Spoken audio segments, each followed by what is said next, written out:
Kapulang Pilipinas, magandang gabi. Ngayon ay Mayo 29, dalawang araw na lang, sweldo na. And welcome sa episode number 15 ng NCUP Files. Ang NCUP Files ang natatanging programa sa Facebook Live at sa YouTube na tumatalakay ng mga issue na pumupukaw sa interes ng mga maninigarilong tulad ko at sa mga vapers na tulad ni Adrian Reyes. At siyempre, ang ating programa ay hatid sa inyo sa pagkikipagtulungan ng NCUP, ng Nicotine Consumers Union of the Philippines, ng proyosi.org at ng vapers.ph. Siyempre, ang programa ay hindi magsisimula, lagi na lang nag-aantay sa pagdating ng aking kapartner na si Bubot Francisco. Magandang gabi sa iyo, Bubot. Magandang gabi naman sa iyo, Anton, at kasalukuyan na napakainit ngayon dito sa ating kapaligiran, no? At medyo mambun-ambon din kanina. At magandang gabi rin uli sa mga ating mga tagapakinig at taga-subaybay. Yan, Anton. Maganda yung set mo ngayon, kaya kala yung karugtong ng kusina yung aking ng kurtina ko. Sa likod. Oo. At siyempre, binabati ng programa si Adrian Reyes, ang ating chapter leader dyan sa Bulacan, sa Ubando. At vapor ang ating kaibigan si Adrian Reyes na ang vaping community ay tahimik siya ngayon. Tahimik, oo nga, no? Dahil siyempre, sila ay may hinaharap na problema. Hindi natin kung hinaharas ng gobyerno, maging ang siyempre ang mga nasa tobacco industry, Bot. Yes, tama ka dyan, Anton, no? Hindi lang mga smokers, kundi yung mga farmers, yung direktang nasa tobacco industry. Dahil bago magtapos ang 18th Congress ay minamadali ni Presidente Duterte ang pagpasa ng panibagong syntax. Gaya na itong iyong binigay na clipping. Buti nakapagbayad na ng dyaryo ang City Hall, ha? So, eto, meron ka na namang uling clipping. So, siyempre, yung mga ibang senador dito na nag-uusad nito talunan, particular si Ejercicio, nandiyan pa si Manny Pacquiao, no? Kaya sabi ko nga dun sa ating posting, ang ginagamit po sa Senado, Senator Pacquiao, ang ginagamit po sa Senado, hindi kamao, utak. Hindi kamao. Kaya kung ano man ang kainat na nito, sigurado disaster ito. Financial disaster ito, Bubot, di ba? Tama, ganun maaaring abutin natin mga kababayan dito kung sakasakaling matutuloy na naman ito. No? Kasi unang-una, hindi naman ito financial measure first and foremost. Pangalawa, ang purpose nito ay pababain yung consumption ng tobacco. Siyempre, maraming maapekto ang consumer. Maraming maapekto ang farmer. Yung mga nasa trade line, yung mga trade, maraming mawawala ng trabaho, particularly mga factory workers na nagtatrabaho sa pabrika ng sigarilyo. Okay, batiin muna natin si Cedric Nunez. Sabi niya, good morning mga kuya, watching from Bermuda, British Island. Ayan, si Cedric Nunez. At sabi ni Ami Ibio, watching from Doha, Qatar. Ayan. Alam nyo, Ami, alam nyo, Cedric, bukod dun sa Wealth of the Nations nating pinangungunahan, tayo naman advocate din ng smokers' rights dito sa Pilipinas. Hindi namin hindi namin tinutulak na manigarilyo ang tao. Hindi. Kundi yung karapatan ng mga smokers na makapanigarilyo na hindi naapektuhan yung aming kalayaan. Hindi yung kami nasusupil at hindi yung kami ay nasisiil. Ay, siyempre, nandiyan si Adrian Reyes. Good evening ko, Ka-Anton at Kabubot. Sa mundo ng vapers, wala rin masyadong balita, wala rin alingas-ngas. Gawa nga ng sila ay naharap nga sa panibagong pagsubok dahil yung FDA na yung mga juice na ginagamit nila isasailalim na raw sa FDA bot. Oo, yan ang kanilang gustong mangyari para meron na naman silang pagkakitaan. Ayan. Arnold Malyari, magandang gabi, Sir Anton. Watching from Las Piñas. Magandang gabi sa iyo, Arnold. So, ang epekto siyempre nitong tapos binabati nga po natin yung mga farmers group dyan sa norte nung makailang araw lamang dyan sa Dagupan ay nagsagawa sila ng press conference upang ihatid at ipadama sa Pangulo na tinututol sila dito sa panibagong pagtaas ng sa kasalukuyan ay pinag-uusapan sa Kongreso. Kanina nag-hearing doon na Bobot at hindi pa natatapos kung anong pagdidesisyonan. May nasabi ka sa akin na nagsalita ang Senador Gordon tungkol dito. Ano ba sabi ng Senador Gordon? Nandiyan sa no? At sinasabi nga ni Gordon mahaba pang pag-uusapan to dahil sabi nga ng Pangulo mandaliin. Pero ayon kay Gordon, ang gusto niyang pag-uusapan pa didibatihan pa kung ano mga kung papaano gagastusin ng universal health ang makikitain ba o hindi ko malaman kikitain ba nila o o yung makukuha nilang syntax sa sigarilyo, yung mga dagdag na syntax sa sigarilyo. Kung tutusin mo, sobra-sobra naman ang pera para sa universal health. Kung bakit pa nila kakailanganin magkaroon ng panibagong revenue stream. Revenue stream, sobra naman yung kinita at ayon nga dun sa kay Gordon, nang tinanong niya si Secretary Duque, nasaan na yung sobrang pera? Kadalasan naman yan, kapag naka-apportion na yung budget, hindi sinusuli na yun. Hindi na sinusuli. Ayun, gano'n na nga. Nakalabas na Kaya nga yung napapansin mo dito sa Pilipinas, advance daw ang mga tao. Advance na mag-isip.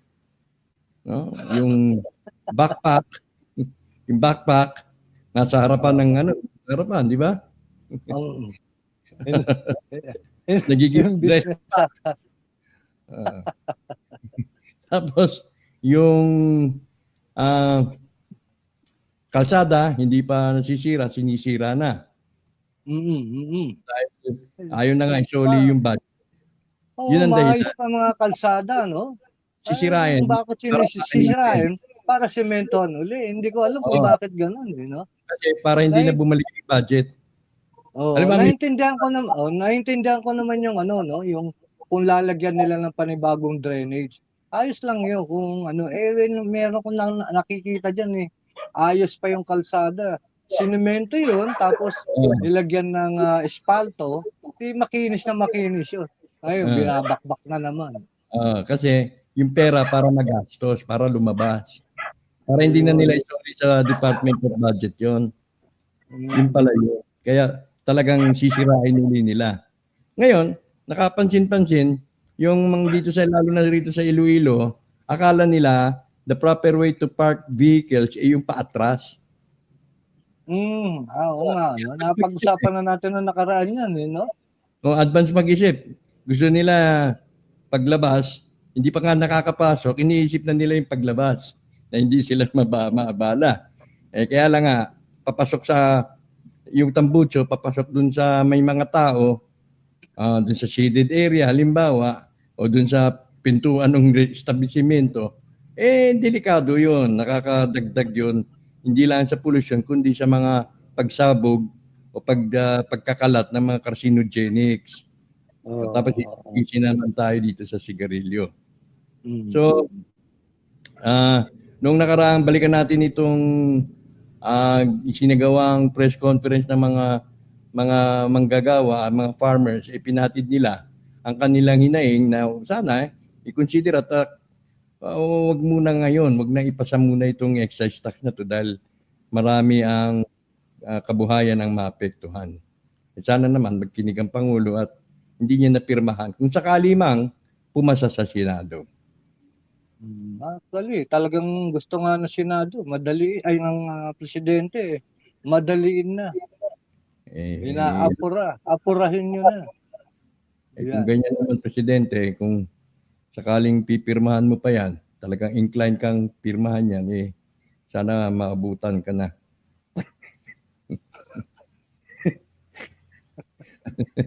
Huwag mo nang pirmahan yan.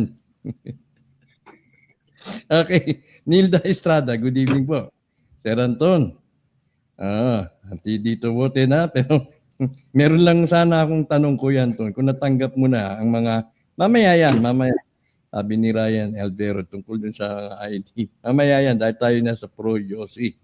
Maraming salamat at sinasamahan nyo kami ni Kuya Bubut dito sa aming munting programa na tumatalakay sa mga ganitong issue. Masalimot kasi ito, may halong politika, may halong pananalapi, may halong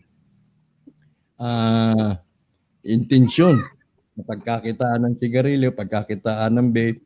Ayan, kita mo sabi ni Adrian, gusto rin nga po lagyan ng tax ang vaping community at kada vape product.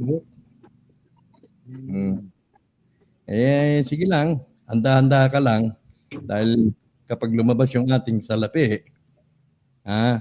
pag lumabas yung ating pera, magtatayo talaga tayo ng hospital para sa mga vapers at sa smokers. Yan ang matagal mo nang pinapangarap para sa ating mangyayari yan. Mangyayari yan. Pati natin yan. Sabi ni Arnold, mag-imbento na lang ng healthy cigarettes, yung nakakagamot ng sakit sa tao. Ewan ko kay Rolyo King, kung nag-roll out na yung Rolyo King, bot. May mga pinakita na yung mga kahon. Healthy siguro yung kanya dahil hindi gaya ng mga ganitong sigarilyo na punong-puno ng chemical. Hindi naman ng tabako ang may problema Arnold, ang problema sa paninigarilyo ay yung mga chemical na sinasama dito para maging masarap. Na hindi maging masangsang ang amoy, hindi maging mabaho. Yung kay Rolyo King, natural na yun, no? Natural na tabako na inyong sisindihan na hindi nadadaan sa mga factory, no? Kaya susubukan natin yan na bukas na. At syempre siguro kapag ito'y pumasa, test Giango. Siguro pag pumasa ito baka ma-strain. Maingay rito sa studio, bot. Lipat na tayo. Malapit na. Katunayan, pinuntahan ko na nga yung tinignan kung talagang maaari ba tayo mag-broadcast doon o ano. At tingin ko naman matutuloy na tayo doon. At napuntahan mo ba yung Azure? Oo, nakarating na ako doon. Sa Azure. Dahil yung aking hipag may 2 unit doon. Sabi ko, saan ba pwede mag-yosi rito? Sabi niya, sa terrace. Pwede. Pwede ka doon, sa terrace. May terrace yun, no? Tapos may overlooking, may maganda yung magiging view natin kung doon tayo lilipat. Oo, napakaganda ng view roon. Lang, lalo yung kanilang yung mga amenities nila, ang ambience nila roon, napakaganda. Malulungkot nga lang ako dahil alam mo, nakatira ka sa magandang condominium tapos wala naman mag-aalaga sa'yo.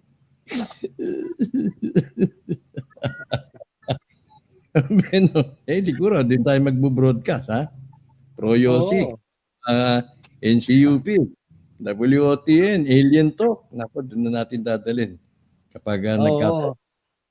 Gawa tayo ng magagandang studio doon, pare. Tsaka yung magpapa-beach volleyball tayo. Naku, ayun, maganda yun. Ito kong project pagka nakalipat na tayo, lahat yan, sunod-sunod na yun. Yung mga sporting events doon, pwede, di ba? Tapos pwede. Sponsored by NCUP. Nicotine Consumers Union. Ayan. Pero ano sa palagay mo, 3 linggo na lang may ang nalalabi sa Senado. Sa tingin mo may papasa to? Anong nararamdaman mo? Parang sa tingin ko, karamihan yata ng mga nanalo ngayon dun mga tao yata ng Pangulong Duterte. Kaya Pero yung maaaring ang mga magdedesisyon pa naman nito yung mga lumang senador pa.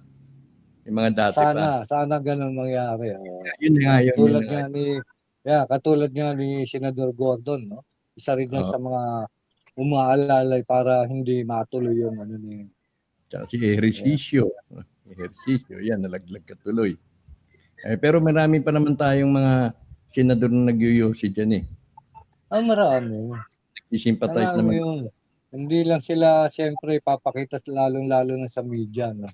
Si Grace Hindi po, nila si Hindi nila BBI. Mga kayosi natin yan. Si Chis Escudero, mga kayosi natin yan. Kaya, sana naman huwag na itong maipasa. Pero kanina pinag-uusapan hindi pa naman doon natatapos. Wag na Hindi pa matapos. nga yata naumpisahan eh. Pinag-usapan na kanina. Hindi ko alam Parang umpisahan pa lang nila. Ang gusto nga mangyari ni Subiri matapos hanggang Lunes, hanggang next week. Ganun. Sip-sip naman. Ayun nga sabi ko sa kanina, ayon naman kay Gordon marami pang pagdidibatihan diyan, lalong-lalo na dun sa yung pagbibigay ng pondo diyan sa universal health na yan. Yung universal healthcare na yan. Tingnan natin kung anong kakalabasan, no? Tayo naman, nag-aabang lang. Gaya naman ng pinag-usapan natin last week, dun sa contribution ng dahil sa UHP, tataas po yung inyong contribution kung kayo manggagawa. PhilHealth, tataasan dahil daw sa UHP. Hindi pa kayo nagkakasakit, para ka na rin magkakasakit nun sa contribution pa lang sa PhilHealth. Dahil sa UHP, tapos para pag talagang extortion no, ginagawa. Sana hindi naman makarating ito kay Presidente. Kung sakaling makarating man sa lamesa ni Presidente, sana hindi na mapirmahan. Alam mo pa naman yan para compulsory yan pagka nagtatrabaho ka compulsory yan. Kaya wala kang magagawa Pwede bang kalahati lang ibigay ko kung maliit lang sweldo ko? Hindi mo masasabi yun sa kumpanya kung sa kumpanya ka nagtatrabaho.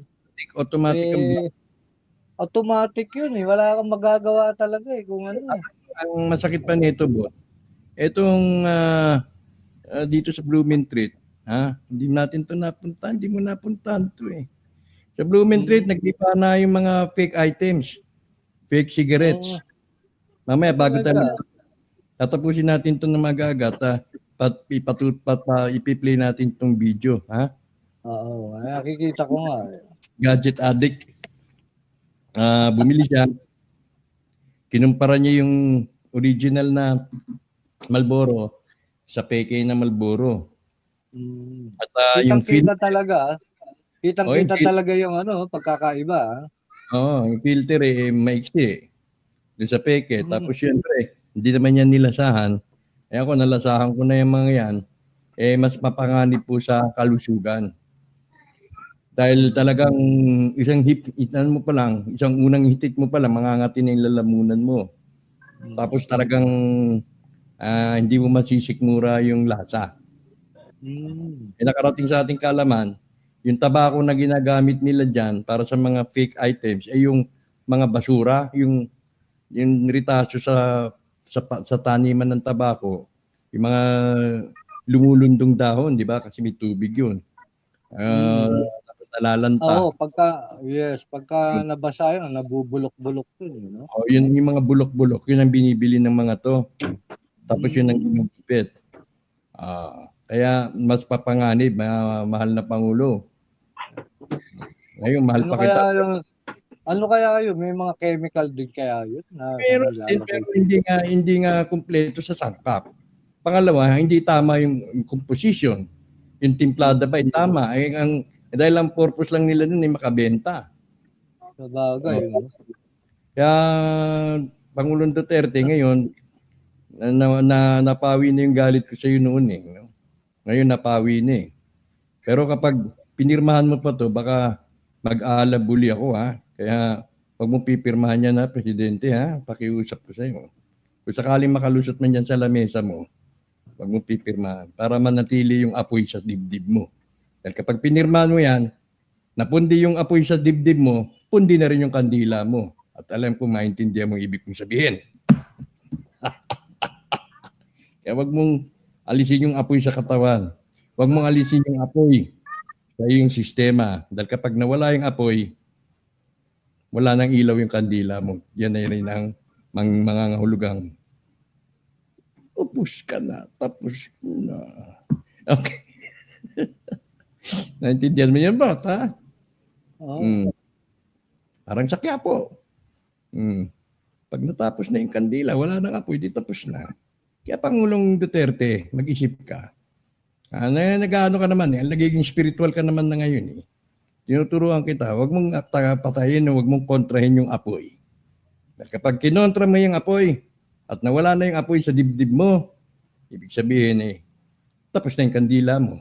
Kaya, be friends sa fire element. Dahil hindi tayo mabubuhay kung walang apoy. Hindi man tayo mabubuhay kung tubig lang.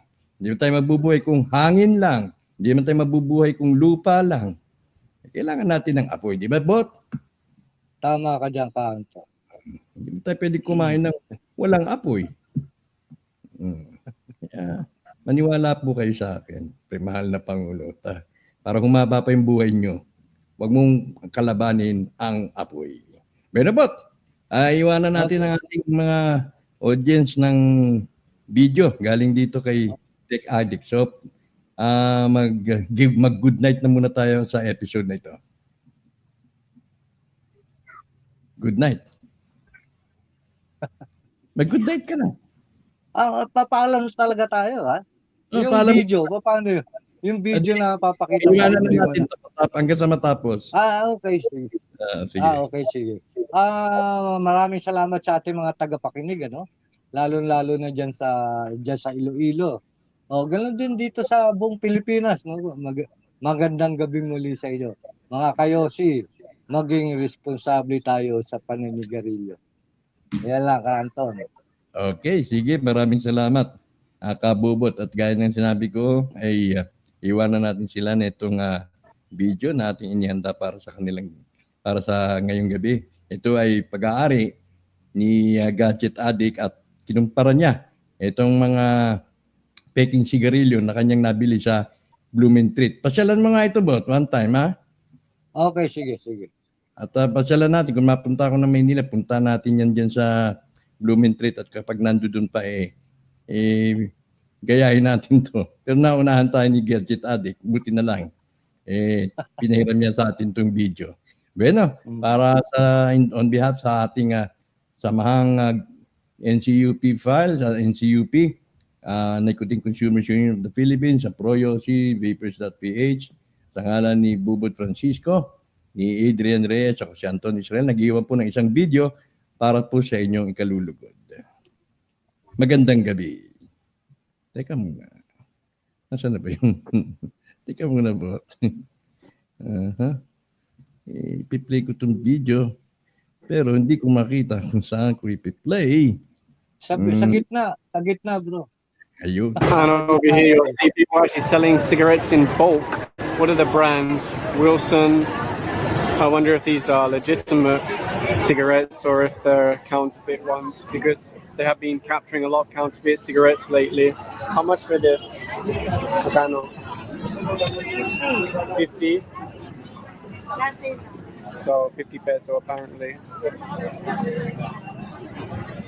So I'm home now. I asked the lady, what's the lowest price you can go? She said 40 peso. So we got a pack of Marlboro Red for 40 peso. But I'm telling you right now, this is fake. And what I did is I went to Shell gas station and I bought a real one so we can compare it. This cost 103 peso, so over double the price, but it's the real deal. And when you just see this being sold on the street, you might think, well, it looks real. It's got the warnings, it's got the stamp, it looks okay. But when you put them side by side, there are some big differences. First of all, the fake one, the box is a little bit bigger. See here, it's only 1 or 2 millimeters, but it's too big. The next thing is this color. On the fake one, they've used, a generic red. On the real one, it's a darker red. And the next big difference is the quality of the print. On the real one, see how detailed that is and how rich the colors are? On the fake one, the colors are a little bit faded and it doesn't have the same detail. And that's seen throughout. On all of the printing, it's just not quite right. As for the stamp here, well, I'm going to come to that in a minute. We'll remove the plastic wrapper so you can take a closer look. What else is different with these? Well, the quality of the box. If you look on the real one, see how this lines up with this. You've got a nice, all of the edges line up. You've got a sharp fit here.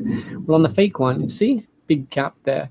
And then when you look at these corners, it's okay on the front, but look here, it's quite far off.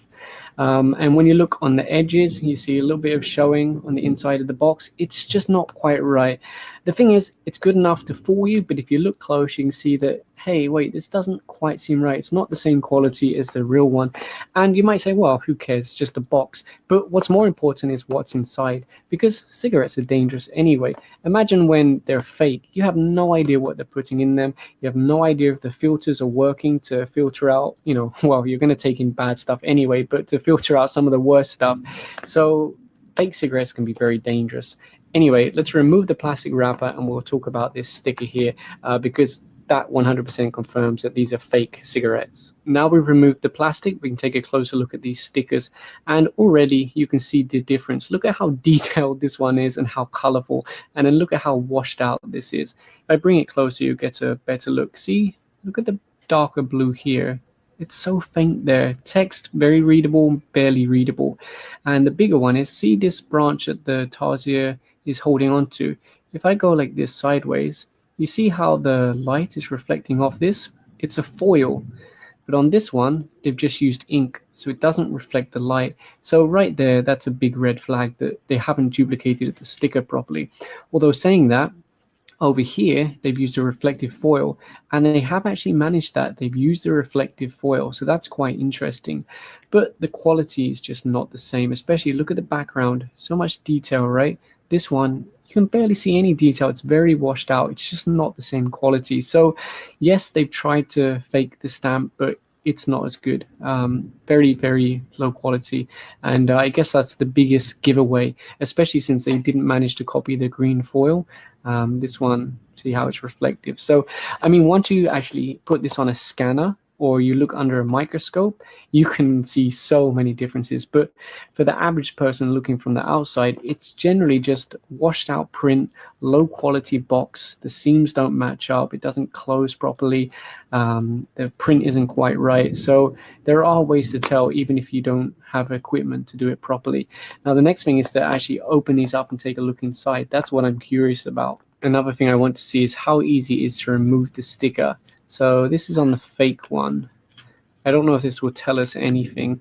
I did try UV light, but I couldn't see any special security stuff, but I'm not an expert, so I might have missed something. Anyway, that was relatively easy to get off the fake one.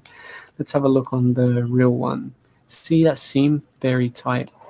Oh, that broke much easier as well. That tore very easy. On the fake one, it took a lot more effort to open the pack and to tear that. So that's a difference. Okay, let's see if we can peel this off. Yeah, see, this one left a lot more of the paper behind. Okay, so on the left, we've got the fake one. On the right, we've got the real one. Again, see how neat this is? Very nicely closed. Look at this. Looks like it was put together by, I don't know, a donkey. It's not very well done at all. They haven't creased it properly. This has got like a plasticky feel on the inside, I guess, to protect it from liquid. This one is just a paper. There's no plasticky bit on the inside like this, so that's different straight away. The paper is not the same. Okay, so let's remove one cigarette from each and see how they compare. So here we have a cigarette from each pack. This one is the real one, this one is a fake one, and again, they've made it too big. See, a couple millimeters too long. But more interestingly is the filter. It's different. Let me bring it closer to show you. On the real one, it says Marlboro. See how that goes around the filter there? The fake one doesn't have any text on the filter, although they have written Marlboro here. And what I'm doing now is emptying the tobacco so that we can just compare them against each other. I'm expecting they're going to look practically the same, but we might as well just take a close look. Although saying that, they don't look quite the same. In the fake one here, the mix looks a little bit different to that one. Anyway, let's empty it out and we'll bring the camera in for a closer look. Now, before we look at the tobacco, I want to show you something else that I've noticed with the filter. See on the real one, where it's orange, that's really the end of the filter. On this one, the filter is actually much smaller. Even though it goes up to there, it's much smaller. So if we tear this back, you see? So again, we've got a big difference there. The real one has a much longer filter. So that's quite interesting. Let's open up the fake filter just to see if there's anything we can see inside. Like I said, I'm not an expert, so I don't really know what I'm looking for, but we're just taking a look. Okay, let's try the real one and see if there's any significant difference in the way it tears apart. Okay, yeah, there is a difference. See how this one splits into nice sections like that? That is different because on the other one, it kind of stayed together. Didn't rip very clean at all. So yeah, there's a minor difference, but nothing of interest. So here's the tobacco from the real cigarette, and here's the tobacco from the fake one. And you should be able to see a difference. If you look at this, you can see it's quite finely cut. But when you look at this one, it's got lots of longer sections in it. It's not as fine at all. And if you smell them, they're different. This one here from the real cigarette smells like tobacco. This one here smells like when you walk in the supermarket next to the, the aisle that's selling herbs or herbs, depending on how you pronounce it. That's what this smells like. So, like I said, I'm not a professional. I'm just telling you what I observe. But even you can see a difference on camera, right? How finely ground this one is versus this one, which is quite rough and it's got lots of longer pieces in it. And the smell is different, completely different. I don't smoke, so I'm not planning to put them side by side and try them. And honestly, I wouldn't recommend you do it either because, like I said, smoking is bad for you anyway. Smoking fake cigarettes is even more dangerous. If you're buying cigarettes from people on the street, there's a good possibility that they could be fake because at 40 peso a pack, that's very tempting compared to 100 peso a pack. Now, I know there are places where you can buy them cheaper. I bought it from Shell just because I know 100% it's going to be genuine. But still, 40 peso is too cheap. So if you are buying these, the first thing that you want to look out for is the quality of this. If it looks dull, if it looks like it's lacking detail, it could be fake. If this color is kind of a bright red like this instead of a darker red like this, that's a problem.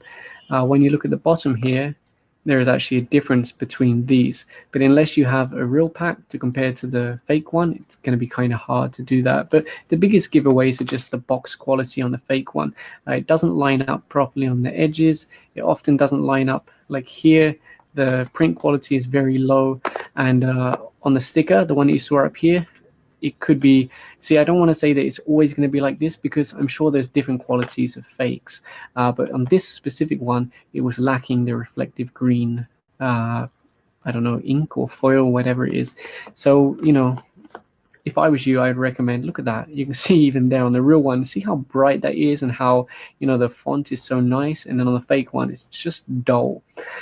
So if you do want to smoke, at least make sure you buy your cigarettes from a legitimate store. Otherwise, you don't know what you're smoking. And the people that make these, they don't care about you. They don't care if what they put in this is going to kill you faster because it's fake anyway. You'll never be able to hold them responsible. You'll never find out who actually supplied these. So yeah, I wouldn't recommend buying fake cigarettes. If you have to smoke, at least make sure you buy from a legitimate store.